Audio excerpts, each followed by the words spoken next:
Update: I kicked my soon-to-be ex-friend out of my house. Original post. As the title says, last week I kicked what I thought was a good friend out of my house because I could no longer handle her antics. I just want to write it here to distress and deal with the grief of losing a friend. Kendall, 25 female, and I, also 25, met in university in 2016. We studied different majors but were in the same department, so we shared many classes together and bonded over our passion for gaming and memes. Upon graduation, Kendall moved back to her hometown due to COVID and found a job there. We kept in touch online through Instagram. About 3 years later, Kendall told me she found a better paying job in the city, so she was planning to move out of her parents' place. When I asked her about her accommodation plans, she replied with, "That's the thing. I was going to ask if you have an extra bedroom that I could move into." For context, I inherited an apartment from my late grandfather, a nice 3-bedroom, 2-bath near the city center, in January of last year. I currently live alone there since it's closer to my workplace and has all the convenience of public transport. After some thinking, I decided there was no harm in living with Kendall since I considered us close friends. We discussed the terms and, of course, the rent. A week later, Kendall moved into my apartment. It was great at first. My home felt more lively than usual, and the thought of going home to a close friend warmed my heart and gave me a sense of security. Things were okay for a while, and then things went downhill quickly. Kendall started complaining about many things, about her work, her savings, and how she felt homesick. At first, I was very accommodating, thinking maybe she just needed time to get used to city life. I offered as much help as I could, even to the point of voiding a month's rent if she was low on money so she could work toward financial stability. I taught her how I save money, how I lived off my then low salary while juggling several commitments like my car, my dog, and my student loan. I grew up with parents who expected me to be independent, so I told her the things I do when I was low on cash, how to get freelance jobs, etc. But she always seemed to have excuses for every suggestion I gave. Finding a freelance job was too hard. She couldn't let go of her premium junk food. She wasn't willing to cook or meal prep. Eventually, I decided to leave it as it was. After 2 months of living together, I realized Kendall started treating me as some kind of competition. She would constantly ask me things like how much money I make a month, how many job changes it took to get there. Anything she thought she was better at, she'd bring up. She would boast about how she was loyal to her crappy-paying company and how I would never be able to move up the corporate ladder, calling me an industry frog. She once snooped through my savings balance and asked how I had so much saved up with all my commitments. Mind you, she didn't have a lot of commitments. Her parents paid off her student loans and bought her a fully paid brand new car. She even suggested maybe I should stop collecting rent from her. I got mad and told her if she wasn't happy living with me, maybe she should move out. Cue crocodile tears as she said it was just a joke and begged for forgiveness, promising never to snoop through my personal items and details again. I let it go once, but she kept bringing things up like, well, you have the cash and a credit card. Every time I told her I would rather stay home because I no longer had the budget to go out and have fun. These comments became more frequent when I got a new job 6 months ago. On top of that, she didn't clean up after herself, tried to flirt with my boyfriend, and would park in my parking space, despite our initial agreement that she would find her own parking if she brought her car, since my apartment only has 1 parking lot per unit.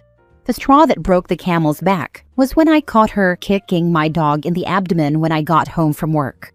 I yelled at her and rushed to check my dog. Luckily, he was fine, but I still rushed him to the vet to be safe.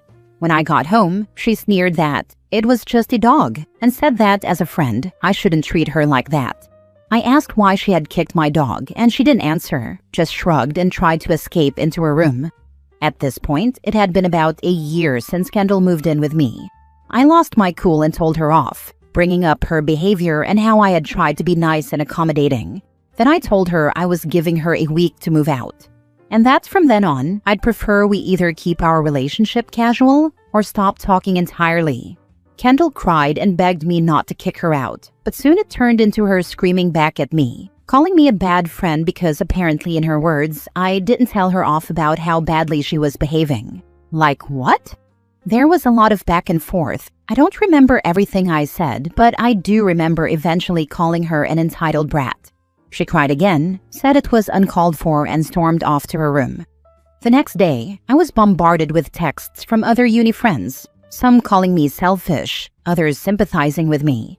Apparently, Kendall posted about our argument on Facebook and Instagram, painting me as the bad guy. I was upset at first, but I decided that after Kendall moved out, we would no longer be friends. Nor would I stay friends with those who took her side and condemned me. Last week, Kendall left, and I changed the locks on my apartment. I curled up in bed and cried, maybe from the sadness of losing a friend, or maybe because I was finally letting out all the frustration. I am definitely still grieving the loss of a friend, as I had many good times with Kendall. For now, I want to focus on myself, and hopefully, I will eventually get over this. Edit. The whole teasing about me having more money than Kendall got worse when I told her I had been given an offer by an MNC as a senior designer and disclosed my offered salary. Since we always shared salaries, I knew what she earned too. It was about 50% more than hers. That was dumb on my part. I now understand why my parents told me to never disclose or discuss salaries once I started working. Now for the top comments before reading the updates. Per your post, I would think that Kendall is a user rather than an actual friend.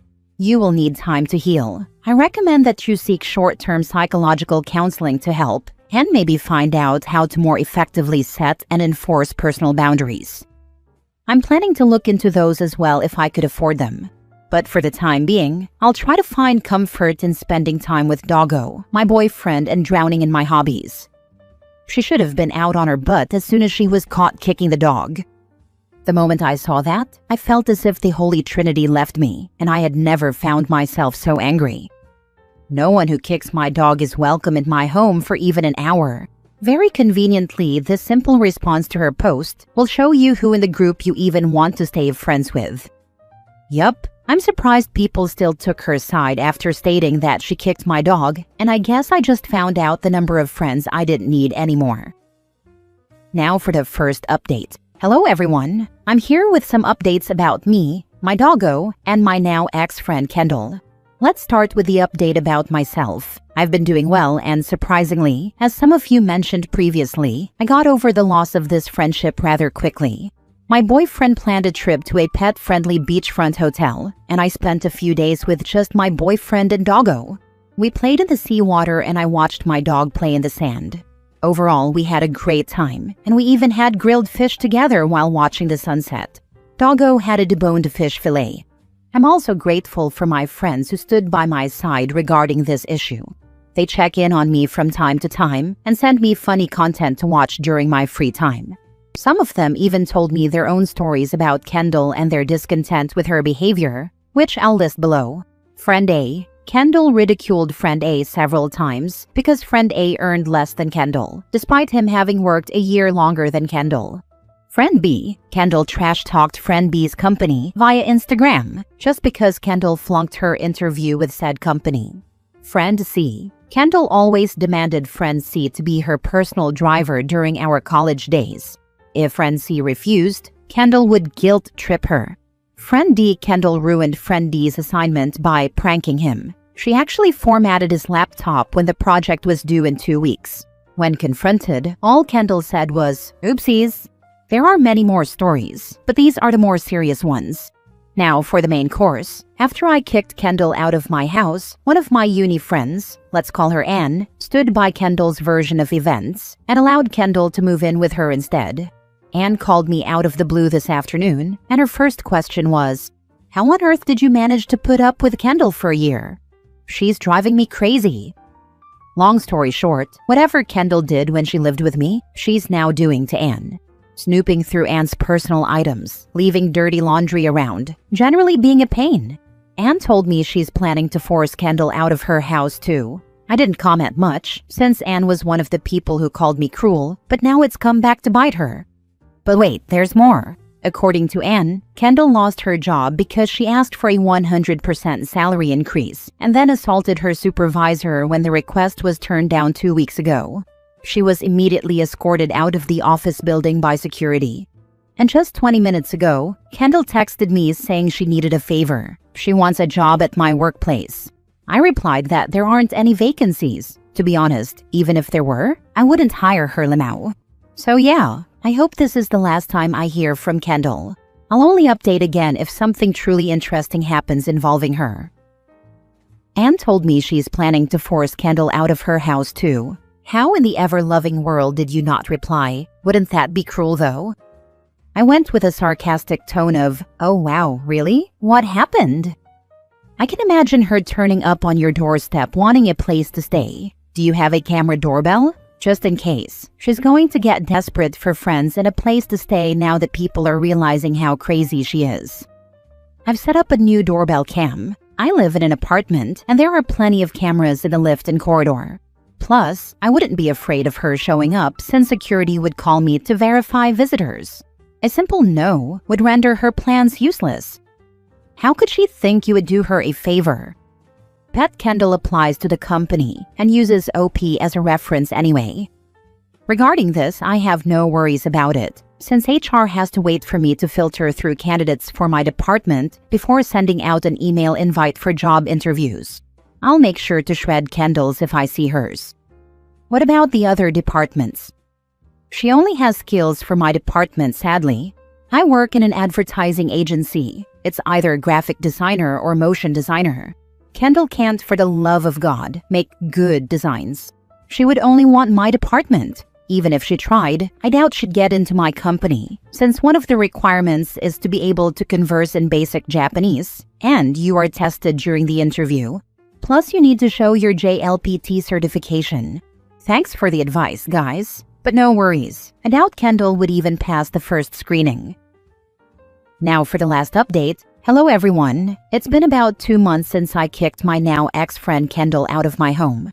For those who have read my story before, I just want to let you guys know that Doggo and I are well fed and happy. If you remember last time, Anne, one of my friends who sided with Kendall, told me about all the horrible things that happened while having Kendall as roommate. Oh boy, Anne had to call the cops to evict Kendall. I happened to meet Anne at a pet-friendly cafe yesterday to enjoy a good book while my dog got to play in the doggy daycare-like area. I did wonder if it was intentional on her part, since all my friends know I love this cafe in particular. Anne greeted me and asked if she could sit and chat with me. We started with some small talk, but the moment she brought up evicting Kendall, I just sat there and listened. I smiled at Anne and lightly prodded her with a comment I borrowed from a previous Reddit comment. Oh, so you're really going to kick her out then? I remember someone once told me it was cruel to kick a friend out of their home. Anne stuttered for a while before saying I should have made a post to counter or clarify Kendall's social media claims about me. I simply told her I neither had the energy nor the need to do so. This led to a brief, awkward silence before I asked what she needed from me. Anne told me she just wanted someone to vent to about Kendall and didn't know who else to turn to. Anne told me she filed a police report against Kendall for theft and destruction of property and ultimately needed police assistance to evict Kendall from her home. She is also in the process of filing a restraining order. As she mentioned, Kendall looked completely unhinged at the time.